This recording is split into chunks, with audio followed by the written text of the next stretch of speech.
Hello, good evening. You are highly welcome to perfect children academy. नमस्कार साथियों, perfect children academy पे आपका हार्दिक स्वागत है। आज हम ह्यूमन फिजियोलॉजी की जान की बात करेंगे। आज हम ब्लड की बात करेंगे। ब्लड हमारा क्या है और इसके मेन कंपोनेंट क्या हैं, और स्पेशली हम प्लाज्मा की बात करेंगे, पावर ऑफ द ब्लड की बात करेंगे।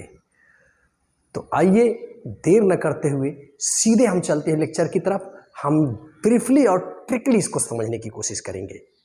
जहां तक ब्लड की बात है, ब्लड, तो ब्लड हम जानते हैं कि ये हमारा नेचुरल कोलाइड है, नेचुरल कोलाइड, ठीक। और चूंकि ये पूरे बॉडी के पार्ट से यह जुड़ा होता है, इसीलिए इसको हम कनेक्टिव टिश्यू भी कहते हैं, कनेक्टिव टिश्यू। और ब्लड के अध्ययन को हम हेमेटोलॉजी, हेमेटोलॉजी कहते हैं। ये भी बात आप जानते हो। और ब्लड का जो फॉर्मेशन होता है, इसको हीमोपोएसिस कहते हैं। और हम जानते हैं यह हीमोपोएसिस की प्रक्रिया जब बच्चा बिल्कुल कम समय का होता है, मतलब भ्रूणी अवस्था में होता है, तो यॉर्क सैक में इसका निर्माण होता है। फिर थोड़ा जब बड़ा होता है तो हम जानते हैं कि लीवर में बनता है, और बाद में बोन मैरो में बनता है, बोन मैरो में बनता है। और फिर हमारी लॉन्ग जो बोन मैरो है, जब हम लोग बड़े हो जाते हैं तो लॉन्ग बोन मैरो में बनता है। तो ये हीमोपोएसिस की प्रक्रिया है। ब्लड हमारा नेचुरल कोलाइड्स है, ये हम लोग जानते हैं। और ब्लड की जो मात्रा है, नॉर्मल जो रेंज है, वो 5 से लेकर के 6 लीटर नॉर्मली जो है, ये नॉर्मल रेंज है। और ये वैरी करती रहती है ह्यूमन टू ह्यूमन। और हम जानते हैं कि हमारे बॉडी वेट का 7 to 8% ये ब्लड पाया जाता है, ये वैरी करता रहता है। और यह भी हम जानते हैं कि हमारा जो ब्लड का पीएच है वो 7.4 स्लाइटली जो है एल्केलाइन होता है, ये भी हम लोग जानते हैं। ब्लड की मात्रा जो है फीमेल में थोड़ी कम पाई जाती है, मेल में थोड़ी ज़्यादा पाई जाती है, ये भी आप जानते हो। अब हम इस ब्लड को देखते हैं कि ब्लड का जो ब्लड हमारा दिख रहा है वो उसके मेन कंपोनेंट क्या है, मेन घटक क्या है। तो इस मेन घटक को जब भी हम देखना चाहेंगे तो जब हम एक टेस्ट ट्यूब में लेते हैं इसको, और जब हम इसका सेंट्रीफ्यूगेशन करेंगे तो हम देखेंगे कि मुख्य रूप से ये ऊपर की ओर अकॉर्डिंग टू द डेंसिटी, ये डेंसिटी के अनुसार जो है ये सज जाता है। तो सबसे ऊपर हम देखेंगे कि ये हमारा, और नीचे देखेंगे हम ब्लड कॉर्पसेल्स, यानी ब्लड हमारा 2 पार्ट में टूट जाता है। नीचे जो है ये ब्लड कॉर्पसेल्स हो जाएंगे, ब्लड कॉर्पसेल्स, यानी रुधिराणु हो जाएंगे, रुधिराणु। और ऊपर में डेंसिटी के अनुसार जो सज जाएगा ये हमारा हो जाएगा प्लाज्मा, ठीक है। ये हम जानते हैं कि 55% हमारा प्लाज्मा होता है, और ये 45% हमारा ब्लड कॉर्पसेल्स होते हैं। और ये ब्लड कॉर्पसेल्स भी हम जानते हैं कि जो हमारा ये ब्लड है यह भी लिक्विड रूप में पाया जाता है, और हमारा लिम्फ भी लिक्विड में पाया जाता है। यही दो जो है लिक्विड यानी फ्लूइड टिश्यू है। तो हम ब्लड की बात कर रहे हैं। प्लाज्मा हमारा 55% है, 55 टू लेकर के 60% तक ये पाया जाता है। और ब्लड कॉर्पसेल्स है 45% पाया जाता है। इस ब्लड कॉर्पसेल्स में भी हम जानते हैं कि मुख्य रूप से LPS LPES, LEPS यानी ल्यूकोसाइट, इरिथ्रोसाइट, प्लेटलेट्स और स्पिंडल फाइबर्स ये पाई जाती हैं। फिर हम लोग इसके बारे में हमने पिछले लेक्चर में बात किया है ब्लड प्लाज्मा के तहत। तो इसमें हम यानी ल्यूकोसाइट की बात करेंगे, WBC, इरिथ्रोसाइट RBC और ब्लड प्लेटलेट्स की बात करेंगे और स्पिंडल फाइबर की बात करेंगे। फिर हम जानते हैं कि ये ल्यूकोसाइट हमारा ए ग्रेनुलोसाइट और ग्रेनुलोसाइट में टूट जाता है। ए ग्रेनुलोसाइट को हम लोग AG, लेमन, रोको से यानी ए ग्रेनुलोसाइट में लिम्फोसाइट, मोनोसाइट और लेमन, रोको हमने उसमें ट्रिकली समझाया है प्रीवियस लेक्चर में। अगर आपने देखा है तो लेमन मतलब इसका लिम्फोसाइट, AG ए ग्रेनुलोसाइट, लिम्फोसाइट, मोनोसाइट, लेमन, रोको यानी राउंड होता है लिम्फोसाइट और मोनोसाइट जो है किडनी शेप होता है। इसके बारे में हम लोग पिछले लेक्चर में बात की है। बहरहाल ये हमारा है नॉर्मल सा परिचय। आज हम लोग जो बात करने वाले हैं वो हमारा है ब्लड प्लाज्मा के बारे में हम बात करेंगे। तो आइए देखते हैं कि हमारा प्लाज्मा है क्या चीज। प्लाज्मा देखिए, blood plasma, blood plasma very important. तो अभी हम लोगों ने देखा कि प्लाज्मा हमारा, इसका कलर अगर आप देखेंगे, अभी देखा हमने कि 55% हमारा ब्लड प्लाज्मा पाया जाता है। ये ब्लड प्लाज्मा यानी मेन घटक होता है। अब इसका रंग अगर आप देखें तो येलोइश होता है, येलोइश यानी एक्स्ट्रा कलर का येलोइश होता है। अब येलोइश क्यों हो जाता है भाई? क्योंकि ब्लड तो लाल है लेकिन येलो कलर का क्यों दिखता है? तो आपको यहाँ बताता चलूँ, एक हमारे जो लीवर सेल होती हैं ये बिलिरुबिन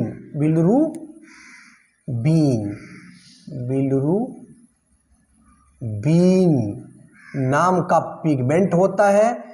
यह पाया जाता है जिसके कारण हमारा ब्लड प्लाज्मा येलोइश होता है। और ये बिलिरुबिन जो है ऑक्सीडाइजिंग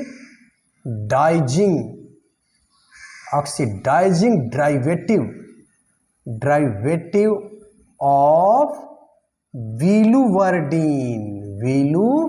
बिलिवर्डिन होता है। यह भी आप याद रखिएगा। और हम जानते हैं कि बिलिरुबिन जो हमारी हीमोग्लोबिन है, जब वो ब्रेकअप हो जाती है ब्लड के अंदर, ब्लड हमारा जो ब्रेकअप हीमोग्लोबिन ब्रेकअप हो जाता है तो उसी के ब्रेकअप से बिलिरुबिन बनती है और इसी बिलिरुबिन के कारण हमारा ब्लड प्लाज्मा का रंग जो है येलोइश होता है। इस बात को याद रखिएगा। अब हम लोग चलते हैं इसके कंपोजिशन की बात करते हैं। कंपोजिशन यानी इस ब्लड प्लाज्मा के अंदर क्या पाया जाता है? देखें, प्लाज्मा P = टू पावर और P = टू पानी, याद कर लीजिए। तो ये पावरफुल है, वेरी पावरफुल है। और इसके अंदर सबसे मेन जो घटक है वो पानी है। यानी सबसे पहला जो इसमें चीज़ पाया जाएगा H2O है, यानी पानी है। और हम देखेंगे कि 92% हमारा अकेला पानी ही पाया जाता है। और P = टू प्रोटीन भी याद रखिएगा, प्रोटीन। तो दूसरा हमारा है प्रोटीन हम देखेंगे 7% हमारा इसके अंदर प्रोटीन पाया जाता है। और तीसरा जो हमारा मेन घटक है वो ऑर्गेनिक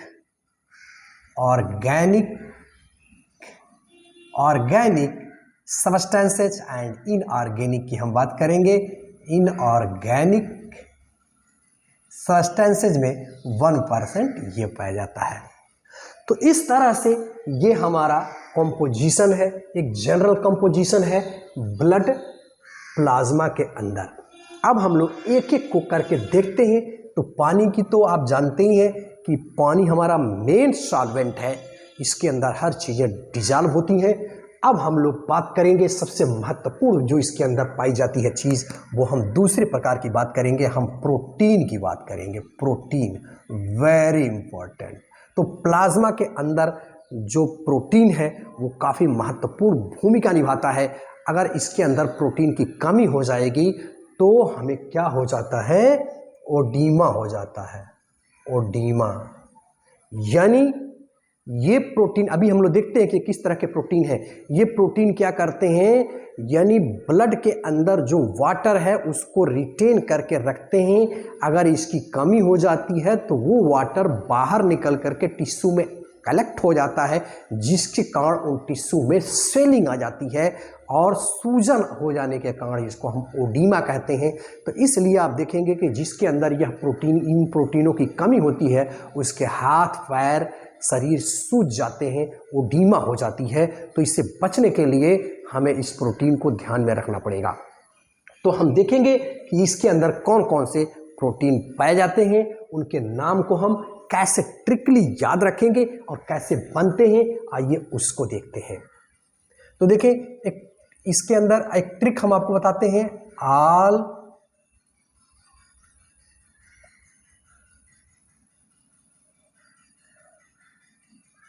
तो इसमें एल्ब्यूमिन, यानी हम देखते हैं कि albumin,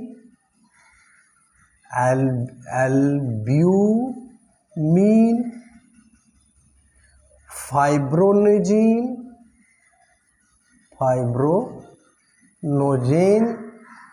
and prothrombin,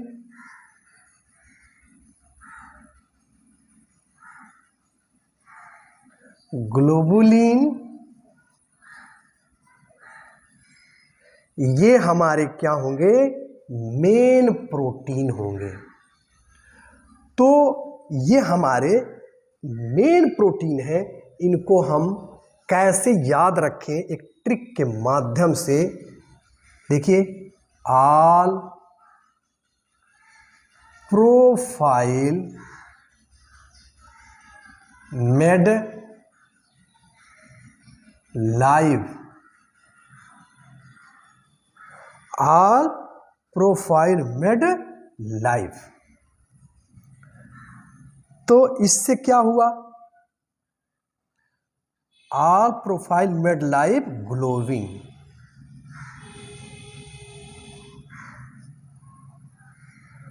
all profile made live glowing. तो इसको हम ऑल से क्या हो जाएगा, एल्ब्यूमिन। एल्ब्यूमिन याद करने का टेक्निक बता रहा हूं। प्रो से क्या हो जाएगा हमारा, प्रोथ्रोम्बिन। ठीक, और यह फाइ से क्या हो जाएगा, फाइब्रोनेजिन।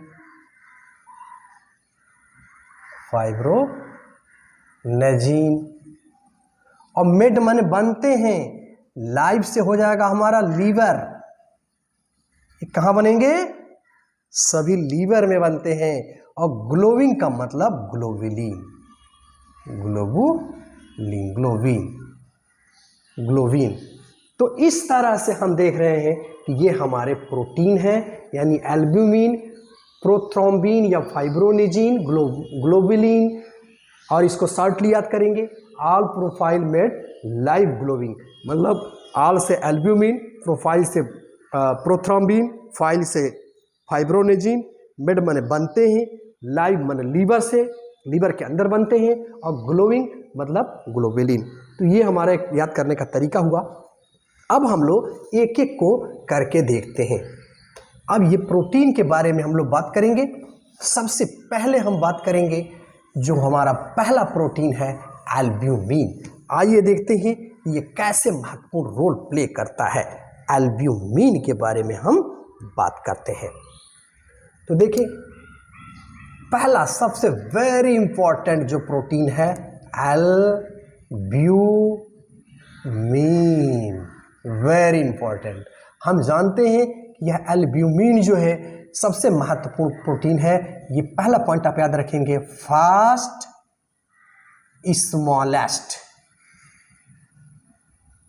स्मॉलेस्ट प्रोटीन, ये पहला और स्मॉलेस्ट है, सबसे पहला है और सबसे छोटा है। तो पहला है और छोटा है, तो जो छोटा रहता है, जो पहले आता है, वो जिगर का टुकड़ा भी होता है। इसीलिए दूसरी पॉइंट याद रखेंगे, मेड इन लीवर। कहाँ बनेगा भाई? लीवर में बनेगा, ये बात याद रखिएगा। तीसरी बात, इसका काम क्या है भाई? फंक्शन क्या करेगा? फंक्शन रिटेंशन यानी osmo regulation, very important, osmo regulation यानी सबसे महत्वपूर्ण प्रोटीन है ये। 4% पाया जाता है हमारे ब्लड के अंदर, मेंटेन वाटर बैलेंस को मेंटेन किए रहता है, रिटेंशन ऑफ वाटर करता है, यानी यूं कहें कि ऑस्मो रेगुलेशन करता है। यानी अगर इसकी कमी हो जाएगी तो हमारे ब्लड से वाटर बाहर निकल करके टिश्यू में एकत्रित होता चला जाता है, जिसके वजह से ओडीमा हो जाता है। अगर फंक्शन ये है, फंक्शन हमने देख लिया, इसकी अगर लैकनेस होगी तो ओडीमा हो जाता है। यानी हाथ पैर यानी टिश्यू में जब वो ब्लड टिश्यू में जब हमारे वाटर एकत्रित हो जाते हैं तो उसमें सूजन आ जाती है, तो ओडीमा हो जाती है। और इसी के साथ साथ आप देखे होंगे छोटे बच्चों में क्वास्कर, मेरेमस, इस तरह की डिजीजेस निकल करके आती हैं, यहाँ तक कि ये कैंसर को भी लीड कर देता है। तो हमें बड़े ध्यान से ध्यान रखना है, बहुत ध्यान में सोचना है, समझना है कि इस प्रोटीन की कमी हमारे अंदर नहीं होनी चाहिए, क्योंकि अगर इसकी कमी हो जाएगी तो फिर हमें प्रॉब्लम फेस करनी पड़ेगी। तो ये रहा हमारा एल्ब्यूमिन।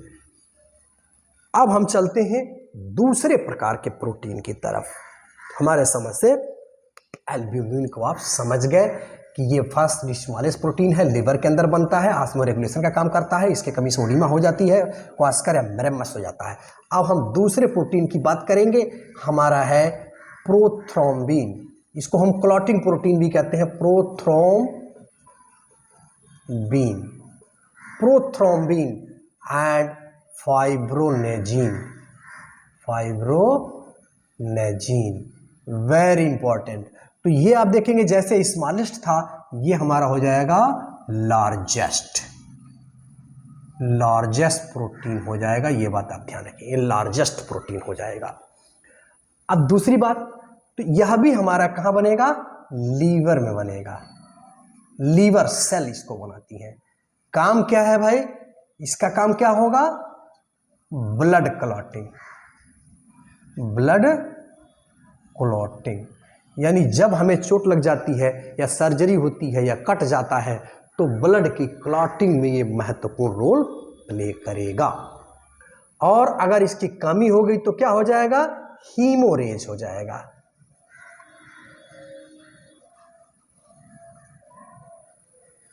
यानी हीमोफीलिया में आप देखेंगे कि यही सब होता है। तो ये रहा हमारा प्रोथ्रोम्बिन। तो इसकी कमी हमें नहीं होने देनी है बॉडी में। अभी हम लोगों ने देखा कि ये हमारा कितना पाया गया? 4%, और ये होता है 0.6%। अब हम चलते हैं तीसरे प्रकार के प्रोटीन की तरफ, ग्लोबुलिन,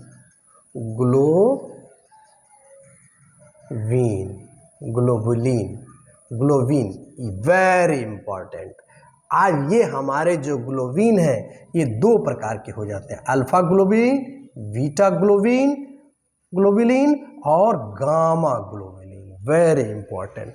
तो हम देखें जो अल्फा और बीटा ग्लोबुलिन है ये हमारे काम क्या करेंगे भाई? Transportation of nutrients, different types of जो चीज़ें हैं न्यूट्रिएंट्स, यानी उनके न्यूट्रिएंट्स के ट्रांसपोर्टेशन में महत्वपूर्ण रोल प्ले करेंगे। ये हमारे अल्फा और बीटा ग्लोबुलिन की बात है। बनेंगे कहाँ? ये भी लीवर में बनते हैं, याद रखिएगा, लीवर में ये भी बनेंगे।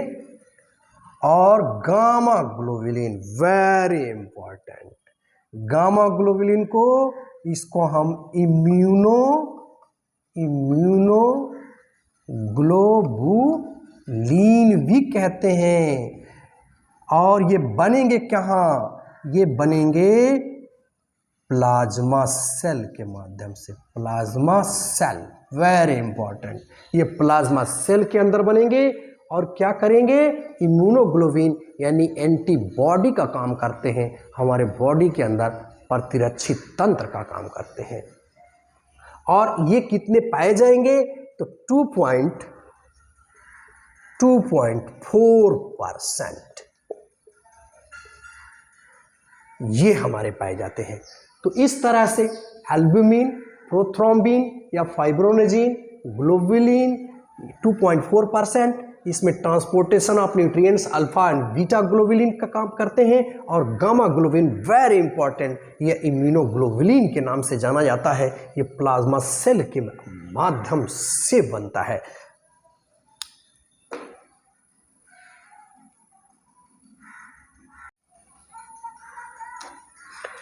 अब हम लोग ये बात करते हैं इम्यूनोग्लोबुलिन, गामा ग्लोबुलिन। इम्यूनोग्लोबुलिन या गामा को हम गामा ग्लोबुलिन भी कहते हैं, very important, gamma globulin very important. और ये प्लाज्मा सेल बनाती हैं और ये क्या करती हैं? मेन इनका काम है डिफेंस मैकेनिज्म में वेरी इंपॉर्टेंट रोल प्ले करती हैं। ये हमारे बॉडी के अंदर जो एंटीजन इंटर करते हैं या जो different types of virus, bacteria जो हमारे बॉडी के अंदर इंटर कर जाते हैं, ये प्लाज्मा सेल हमारी क्या करती हैं? एंटीबॉडी बनाती हैं, स्पेशली गामा ग्लोबुलिन बनाती हैं और वो उनको क्या करते हैं?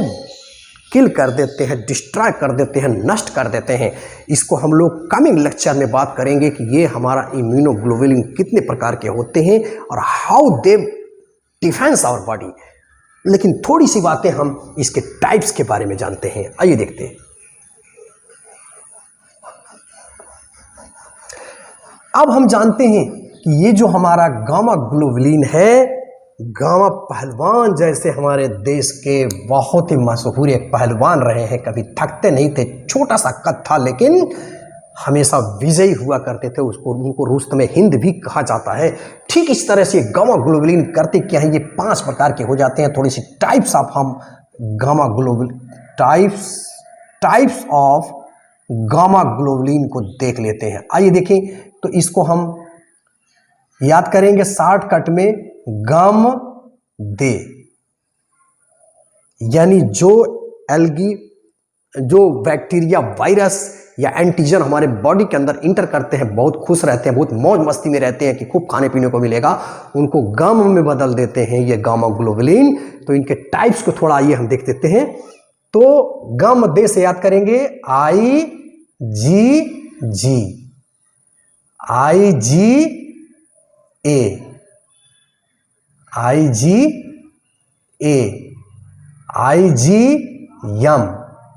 IgD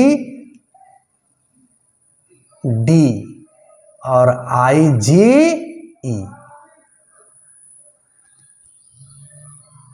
गम दे। तो इस तरह से गामा ग्लोबुलिन के ये टाइप्स हैं। तो ये रहा हमारा ब्लड प्लाज्मा के अंदर पाए जाने वाले प्रोटीन की बात। अब हम लोग इसके अलावे जो चीजें अभी हमने देखा कि मेन हमारा 92% हमारा वाटर है, 7% हमारा प्रोटीन है। इस प्रोटीन के बारे में हमने बातें की। और रिमेनिंग जो पोर्शन होता है ऑर्गेनिक एंड इनऑर्गेनिक सब्सटेंसेस पाए जाते हैं। आइए उनको थोड़ा सा देख लेते हैं जो रिमेनिंग चीजें हैं। तो रिमेनिंग में क्या है भाई? न्यूट्रिएंट्स होंगे, nutrients, different types of nutrients. जैसे मान लीजिए हम लोग चाहे वो फैट हो, ये भी तो न्यूट्रिएंट है, विटामिन हो या अमीनो एसिड हो, ये सारी चीज़ें इसके अंतर्गत पाई जाती हैं। न्यूट्रिएंट्स पाए जाते हैं, डिफरेंट टाइप्स ऑफ न्यूट्रिएंट्स पाए जाते हैं। साल्ट पाए जाएंगे भाई, साल्ट होगा, चाहे वो नाक फीका, चाहे वो सोडियम हो, पोटेशियम हो, आयरन हो, कैल्शियम हो, इस तरह के साल्ट भी हमारे ब्लड प्लाज्मा के अंदर पाए जाते हैं।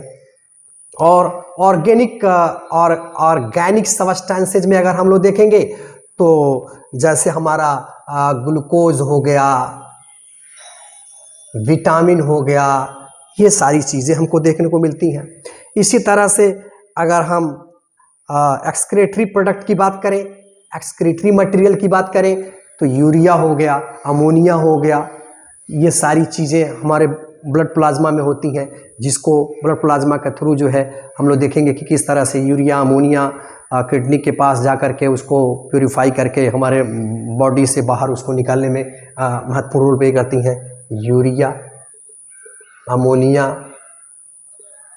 तो ये सारी चीज़ें पाई जाती हैं। इसी तरह से हार्मोन की बात हम करें, हार्मोन तो हम लोग जानते हैं कि डिफरेंट टाइप्स ऑफ जो हार्मोन होते हैं वो हमारे ब्लड के थ्रू ब्लड प्लाज्मा में और उससे कैरी अप कर लिए जाते हैं और एक जगह से दूसरी जगह जो है पहुंचा दिए जाते हैं। इसी तरह से एंजाइम की बात आप करो, डिफरेंट टाइप्स ऑफ जो एंजाइम है, प्रोटीएज है, लाइगेज है, प्रोटीएज है, लाइपेज है, फैटीएज है, इस तरह के एंजाइम भी इसके माध्यम से ट्रांसपोर्ट किए जाते हैं। ये भी अब बात आप जानते हो। और इसके अलावा गैसेस, तो हम जानते हैं कि अभी हम लोग देखेंगे कि गैसेस यानी प्लाज्मा के अंदर हमारी कार्बन डाइऑक्साइड भी डिजॉल्व होती है, उसका भी कैरी अप होता है, ऑक्सीजन का भी कैरी अप होता है, यह भी बात आप जानते हो। और इसी तरह से very important antibody, antigen and antibody भी हमारे ब्लड प्लाज्मा के अंदर पाए जाते हैं। हम जानते हैं कि जो वायरस हैं, बैक्टीरिया हैं या बाह्य चीज़ें हैं जो हमारे बॉडी के अंदर इंटर कर रही हैं उनको एंटीजन कहते हैं।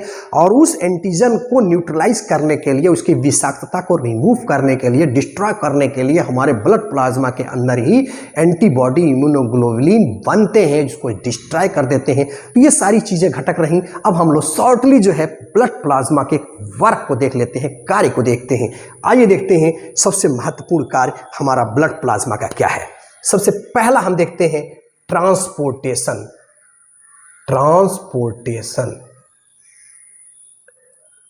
ट्रांसपोर्टेशन की बात करेंगे हम। दूसरा कार्य हमारा जो है ऑस्मोरेगुलेशन।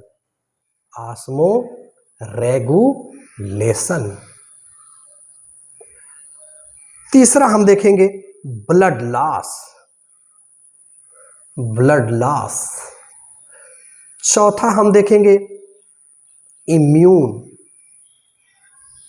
इम्यूनिटी।